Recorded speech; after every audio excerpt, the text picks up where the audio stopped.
How's it going? So my name's Pablo. Okay, my name is Jimmy. Nice to meet you, Jimmy. Yeah, thanks, you Can I ask what the name of the school is? The school is Bac 9 Savate. Bac 9. Bac 9 Savate. Yes, Okay. Bac for boxing athletic club. Oh, thank you. And can you explain what Savate is? Savate, it's a fighting sport. You can use your fist with gloves and your feet with shoes. Oh, okay. It was called Savate. We call these shoes Savate. Savate, that's the shoe. That's Okay. that's a Savate. So do you think a shoe, it's better to train with a shoe for self-defense because on the street you wear shoes? Yes, it's close to self-defense. So that way, because like if I'm practicing karate with no shoe and I'm on the street, it's Yeah. different, but it's better with the shoe probably, right? Yeah, it's better, but it's not the same exactly. Not the same, It's not huh? the same. For Okay. self-defense, you have to punch, to kick once, and after you run. Okay. And Savate, it's a fighting sport. You have to Sure. to make combo. Okay. It's different, but with the shoe, it's All right. it's like the same. And is Savate more about athletics or more about technique? Both. Both? Both. Okay. Both. In Savate, you use your legs, you use your arms, so it's very intense. Is it- Intense, but it's a very technique fighting sport. Is Very it- technique. Is it a sport or a martial art? It's a sport. It's a sport. Okay. Ouais, okay. It's a sport. You can. Yes, it's a sport. It's a sport. Yeah. But it's good for self-defense? It's good basis. Good basics? It's a good Okay. basis because you can strike Okay. with your fist. Sure. And you can strike with the shoes like in the Yeah. street. So if a woman trains Savate, she can kick somebody and run away, right? She defends herself, right? If she practice Savate, she can she will have good reflex. Oh, good Yeah, reflex. good Yes, reflex. yes. Okay. Good reflex. Okay. Maybe one kick and One kick. after run. Okay. Yeah. So how is Savate different from other types of kickboxing? It's different than other kickboxing because you can use only the feet Oh. with only the shoes. Okay. You can strike only with the shoes. Oh, okay. You can kick with this or your knees. You can't. Oh, I didn't know that. Okay. Ah, you cannot. So do you This think? is a French sport. French fighting sport. Okay. Yes. Do you think MMA needs Savate?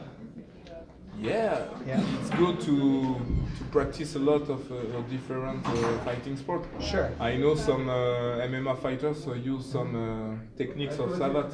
Yeah, yeah. I think Jones. John Jones. John Jones Okay. with the oblique, Oh oblique yeah, kick. that one like Yes, that. Yeah. this one, Yeah. or this one oblique Okay, kick. It's yeah.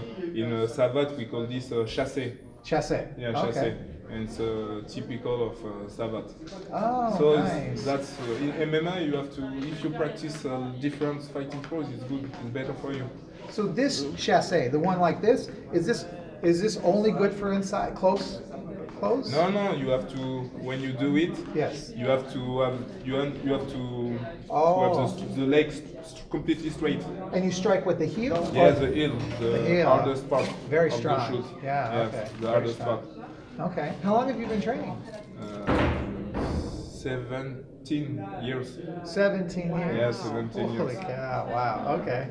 Wow, that's awesome. I saw you sparring up there. You look pretty good. So. Yeah. Thank you. I try. You try. No, you did fantastic. Maybe tonight, but not every time. Do you know how long this school's been running?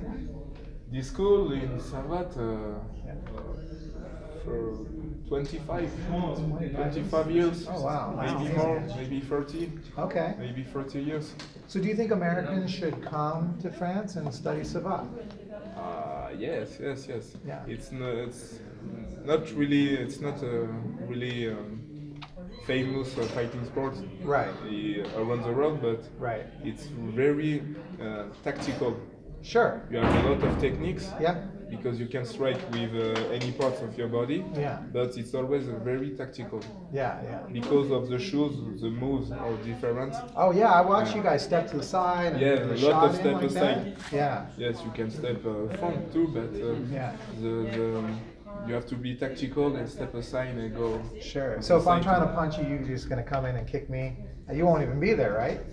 If you try, like if I'm trying to punch you, you're gonna step to the side. it's better. Yeah, then I can stop you with chassé. Chassé, there we go. Stop you, but it's better if I step aside. And then you got all that real estate to kick me in. I can kick every part. Oh yeah. All the parts I don't want to hit. I think.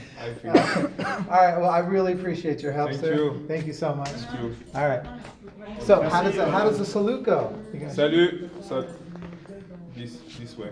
C'est le What does that- l'ancien what does that salut olympique mean? comme à l'escrime. Like in fencing. Oh, fencing, okay. And we just are we showing respect? Yeah, then? fencing, we Okay. do like this. All right. Because fencing and savate, French sport, Sure. are both. Okay. And we have a lot of basis, of culture of fencing. Okay. That's the same salut. Salut. Well, I appreciate your help, sir. Thank you Okay, so much. thank you. All right. Thank you Yes, very bye. much. Bye. Bye. Sol, nice to see you again. Good to see you. Where are we at? Renaissance Wing Chun, Heart of Phoenix. Awesome. It's a good-looking school, man. Thank you.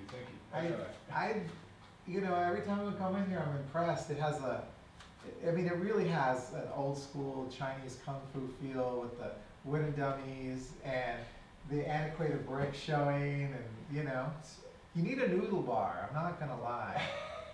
You know, there's a poke bar down the street. So.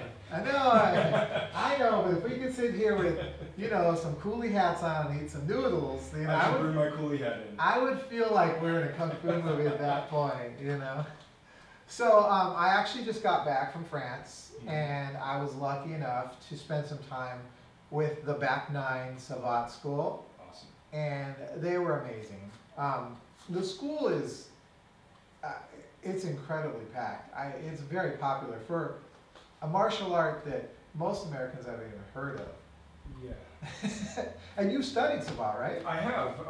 Actually, when I was studying American Kempo at Castro's Progressive Martial Arts Institute in Shelby, Michigan, and he's an Inosanto student, and part of that, you know, I don't want to call it baggage, but part of that package comes with Savate. Okay. Inosanto made inroads with Professor Salem back in the 80s, and Savate became part of the Inosanto side of the Jeet Kune Do world. Okay. And so my teacher brought that in. So even though we were studying Kempo, for the 3 years that I was there, we got to study Savate too, which is cool. So I don't have any ranking, but there's literally four punches and 4 kicks. So there's not that much to it. Sure. Unless you start looking into the historical stuff, and that's another conversation.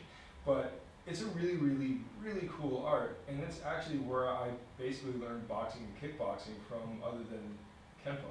Okay. You know, I wasn't the Muay Thai guy, I wasn't the Taekwondo guy. Mm-hmm. It was Kempo and Savate, and it was an interesting base, and nobody else was doing it, so it made me feel kind of special. Well, I did watch a video where Danny Inosanto was discussing how Bruce Lee did study Savate, because there's been some debate about it, but he said he was there when he was studying and breaking it down. So. Yeah, he was studying via old books, manuals, many of which are still around. I have some 20-something historical manuals on Savate. I have no idea which ones Bruce was looking at, and he may have been looking at old newsreels.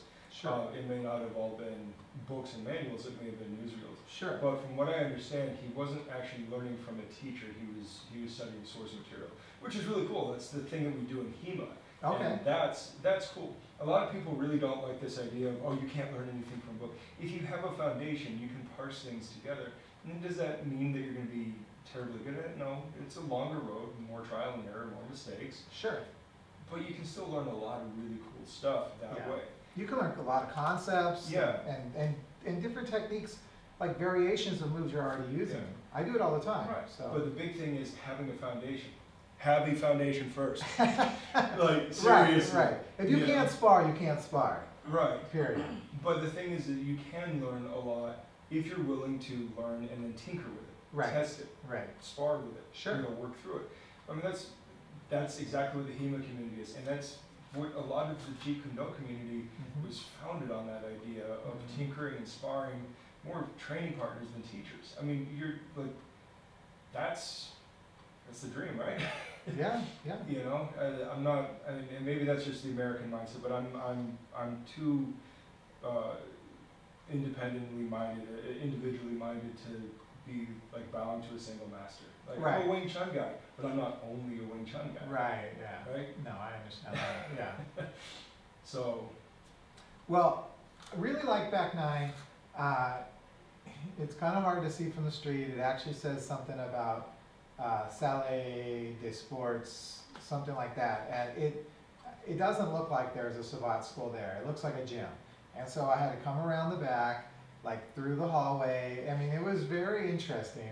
And then open the door, and there was like literally 100 people sparring when I walked in, you know, and it was Right. amazing. So they had the classes split up into a less advanced group, which is the largest group, and then the senior teacher was teaching in one of the boxing rings, the more advanced group, and that was very fierce competition. And right. so I was not fortunate enough to get to talk to one of the teachers. I don't have the clout, maybe, you know what I'm saying, but I did get to talk to one of the senior students, and I did watch him spar. He was pretty darn good, so, and very informative. So I learned a lot myself about Savate, so, Excellent. yeah. Excellent. What did he show you? He showed me the chasse, right? And he was even talking about how Bones Jones is using it in MMA, and it was pretty interesting. So he showed the chasse from this position, Mm-hmm. and he also showed it from that position. So I kind of like, I don't have the hip flexibility to use this inside one from a distance. When he did it, he was able to extend it out really far. But I could use this one all day and all night. So, Yeah. So here's an interesting thing about the chasse. Mhm. So again, my background incorporating Savate, chasse is any of the piston-like kicks. So Sure. there's chasse from top, which is your typical sure, forward kick, yeah, and a chasse lateral, which is your side kick, which can be, you know, high, medium, low. okay, This, coming in low, like Bones Jones would use it, if you're pistoning it, it would still be a chasse, right? It Yeah. has to be, chasse means to chase or hunt, but an older definition means to shoot. okay, It's a very straight line okay, kick. So if you're shooting it like that, then it's still chasse. right? okay, I don't know the particular terminology for it being thrown that way. When I learned it, we did more of a sweeping style one, which would be the coup de pied bas. Bas Right. means low, coup de Okay. pied just means kick. right, So we would just flick it in, and it still hits pretty Yeah. well. yeah, But if you want to like really damage somebody, yeah, yeah. right, which would be more of a street fighting application. Right, but they say Bones is hurting people's knees. I mean, everybody Well, says you that. probably. Yeah, So yeah, so it's if it's a pistoning kick, you know, Sure. say, and coup de pied if it's a more of a snapping sure. style. But yeah, very very very useful. Oh, yeah, You know, one of the things that I always liked doing when I was sparring with it 15 years ago, you know, coming in here and then retracting it, oh, of course. just Of keep course. getting a Bringing your attention down, Uh-huh. and then while they're down, going high is a Right. classic, beautiful strategy that works Right. most of the time. And especially because at the same time I was learning Kempo is more of a middle range, right? Right. Whereas Savate tends to be much longer Oh, range, yeah. right? Oh, yeah. So if we want to get into the middle range where you can use more of like your typical, you know, low Kempo kicks and hand techniques, Sure. elbows and things like that, you know, you throw it a little closer, and as soon as you get that stuff in, you can start working in Sure. all the other stuff. Really, really, really cool and versatile kick. Well, Jimmy, the gentleman that was helping me out, was reluctant to say that it was actually good for self-defense, but I personally believe it's incredibly useful for self-defense, especially Savate. I mean, with the shoes, I feel like that the focused energy of a kick on a pointed toe in a shoe against maybe a solar plexus or a jaw is incredible, or a testicle, is incredibly devastating. And I feel like a woman could use a, you know, a long savate technique with the toes. Yeah. And look at, I don't want to eat this damage. No. So I can lean away, Yeah. and there is your huevos, to use a Spanish term. You were going down like a sack of bricks, and I can book it out of here. So I really don't agree with Jimmy how reluctant he was to say it was good for self-defense. Well, I think he was being careful. Yeah, he was. Because the fact is that, you know, a punch that creates trauma is going to be good when you need a punch that creates trauma. Yeah. That can be in the self-defense scenario or a sporting scenario. Sure. Same thing with a kick. Sure. If you are creating trauma, provided it is of sufficient magnitude, it will serve its purpose when it's necessary. Absolutely. Right? So I definitely agree. I would say the big difference between the way they approach Savate as a sport versus the way you might use it for street fighting, like you see in some of these old manuals from like 1845, is that in 1845 they were in, you know, they were on the back end of the Parisian street fighting from the population boom. Right. And you have just a lot of ill will from people being jammed in like sardines together, and they're getting in fights and all that stuff.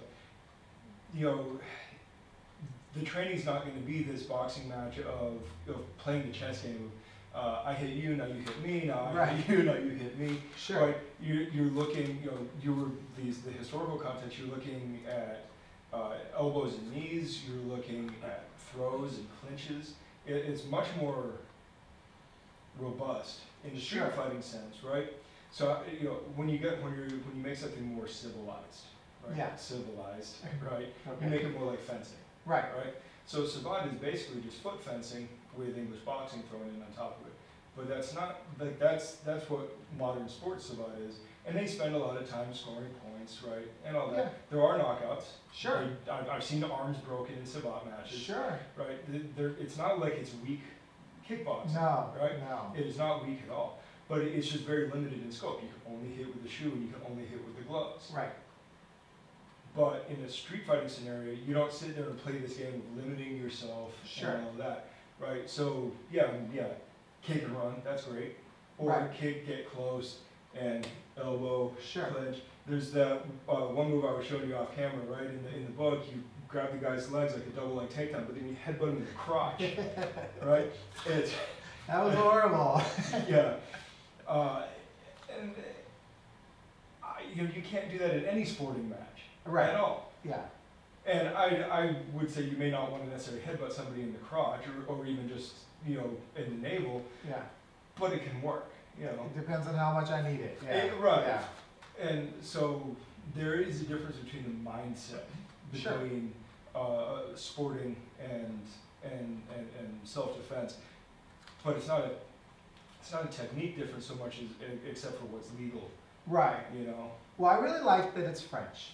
I like that it's so French, you know? I mean, it's just, you know, it's just incredibly 100% French. I like the fact that it's so laser focused. I mean, maybe it's not as strong as Muay Thai, like, you know, those powerful Muay Thai kicks that you generate from your hips are not there. But that laser focus, the toe poke, if it hits you in the Adam's apple or, you know, it's going to do incredible damage. You pop a rib, I mean, just so easily with those kicks.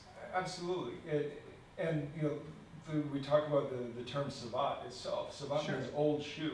Yeah. Well, the historians that I've been able to research have basically said, as far as we know, that comes from a reference to the hard-toed shoes worn by the French military. Right. Which is possibly part of the origin of where some of this stuff comes from. Yeah. Is, you know, old French military fighting techniques. Yeah.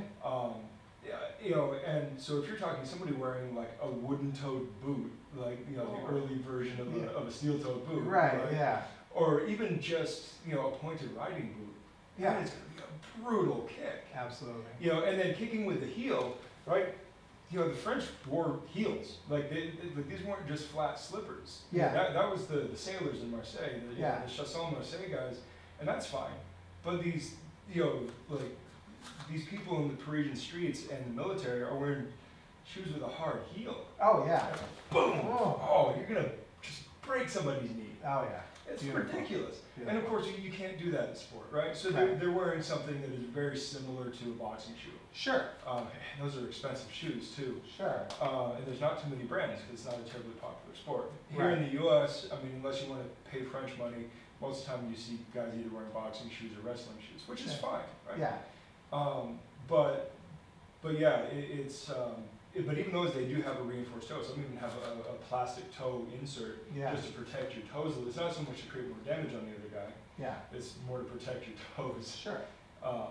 But you can do it with wrestling shoes, which are much softer on the toes, but you could still do it. Yeah. Or, you know, speaking to like the karate guys out there that like to do ball of the foot Yeah. kicks, right? You can translate these kicks to a ball of the foot strike. Absolutely. And that's a powerful modification you can do, Absolutely. which we had to do for Kempo because it was a no-shoes class, Right. right? So we were using the ball of the foot karate kicks that Kempo uses, Yeah. plus the Savate kicks, and we Yeah. just said, well, you can't kick somebody with your bare toes, Right. although there are some Okinawan styles that do Yeah. toe triangle, Yeah, there but are. That's a different Yeah. thing. So I was actually thinking the same thing. So you could take the exact moves, the exact strategies. Jimmy mentioned something about stepping to the side is possibly one of the better Yes. things. And so in a traditional Savate situation, I might step to the side and put those toes right into your gut. But I wouldn't be able to do that maybe in MMA. So I could either point the toes like Muay Thai, or I could step to the side and I could actually ball foot it. Bam. Yeah. And I could get a lot of damage either way. Absolutely. So it just depends on what I want, blunt damage or focus damage. Well, and that's why like karate and taekwondo use this ball of the foot technique, right? Sure. Is if you're wearing no shoes or you're wearing really soft, pliable shoes, Sure. and you're worried about breaking your toes, you pull the toes back and you hit with the bony part, right? There you go. Really, really powerful. Yeah. And you know, those kicks are known to occasionally break ribs. Oh, I'm sure that kid You can know. pop a rib. Yeah. And yeah, and I'm sorry to say for all the Muay Thai fanboys, you know, Taekwondo kicks are extremely powerful, even though they're hitting with the instep and the ball of the foot. It's not all shin kicks. Do you see that video where the Taekwondo kick was the strongest even Yeah. over the Muay Thai? Yeah, They're not the same kick, but it still shows how Yeah. powerful Taekwondo could be. and some of that also has to do with the speed of delivery. Taekwondo Sure. kicks are twice as fast as Thai kicks. Yeah, it takes a long time to warm up Yeah. most Muay Thai kicks, maybe except Yeah. for the teeth. Now, Yeah. where I do like the Thai kicks, and this goes back from my Wing Chun thing, and we're getting off topic a little bit here, is that in really close range, these shin kicks are great with a bent leg. Oh yeah. And it works in really nice with clinching Oh yeah. and things And like that. people don't really train their shins, so it's really nice. Yeah. And that's actually what I wanted to talk about. I wanted to do maybe an MMA take on the chasse. Okay. I can't do this kick very well. It's not good for my hips, so I'm going to do the one I can do, which is this one. So I could have my regular stance. Mhm. Now, if I go low, you might be distracted. Yeah. If you're distracted, Mhm. I can kick and I can drop weight. Yeah. That's a good knockout shot right there, perfect Absolutely. angle, and I'm driving so much force. But you may not lose focus, or I've seen some fighters who don't even pay attention to leg kicks. They just decide to ignore them and tough it out. Yeah. So maybe you're going to tough it out, which means you're going to block, Mhm. right? So I go for my chasse, Mhm. I go over top, you block, Yeah. and now I'm in takedown range. So I really like that combination. Just grab the headbutt to the crotch. Or headbutt to the crotch on the street. I could go here, and then I could go bam, and I'm going home. Right. But yeah, I can definitely see that application. Now, here's an interesting thing too. A lot of leg kicking styles will do these kind of partial escapes, right? Instead of like backing up, they see that coming in for the leg. They do Yeah, this. yeah, yeah. Well, this happens. What happens is I change my weight. My head might come forward a little bit, Yeah. which feeds right into. Yeah. It gives me Yeah. it gives me a Right. better takedown option too, because you have Yeah. no base. So I have two options here. So Right. if your hands are still up when I come for the overhand, and I know I don't have it, I can just go for that. Your leg's gonna be back, there is no base. I'm taking Right. you down with a double. Mhm. Because I mean, normally you start with a single and go to a double. Mhm. That's pretty common, but if your legs are crossed, I'm gonna go to a double immediately. Yeah. There's no point in trying to single at that point, Right. so. Yeah, no, the chasse lateral is a fantastic Yeah, kick. yeah. And, you know, and it's one of the more, it's probably the most powerful one in the Savate arsenal, at least the modern Savate arsenal. Sure. Just because it's a line drive with the heel, Sure. using your most powerful muscles in your legs and hips. Sure. And it's the longest range kick. Oh, yes, So- incredibly long. You know, so Yeah. you know, if you prefer to play a long distance game as opposed to a close range game, it's an absolutely fantastic option. Absolutely. You could also work a high kick and Oh, transition. Once I gotta get your hands up, Yeah, but then I can drop that on your knee, and there's gonna be so much rotational force plus gravity bringing it down. I mean, that Right. could blow your knee out. absolutely. So, And never mind, you've got, you know, we probably haven't seen much of this since Kung Lee was popular. But you know, you can throw the chasse with a cross step or chasse croisé. sure. And throwing in here. Yeah. And so as you're coming in, Bam. it's so appropriate that you're wearing a Bruce Lee shirt right now because it was one of Bruce's favorites. Oh yeah, You Bruce know? loved the Um, oblique kicks. Yeah, but that cross step gives you even more range. Yeah. So if you're having to chase down a guy, right, he starts Yeah. backing up because all your strikes. Sure. Well, that's fine. Just hit boom, boom, and it's right in there. Oh yeah, didn't he do that particular kick in? Was it Chinese Connection where they were behind him in the alley? I think he did it in more than one movie. He but kicks yeah. the guy across the alley. It was beautiful. Yeah, and it's a terribly powerful kick. Yeah. Is there anything else you wanted to talk about? No, I think we covered as much as what we need to cover. Right. That was a lot of chatting, and it's really easy for me to get excited about all this. It was very because exciting. It's part of my own history. Yeah. So, Yeah. yeah, and if anybody has questions, talk to me. Oh. I'll hook you up. I'm also going to put in the notes how to find back nine. Yes. So just look under the video. Also, if you want to talk to Sol about being a member here, I'll also add that in the bottom of the notes as well. All right, well, thank you so much for your help. Thank you. All right, man.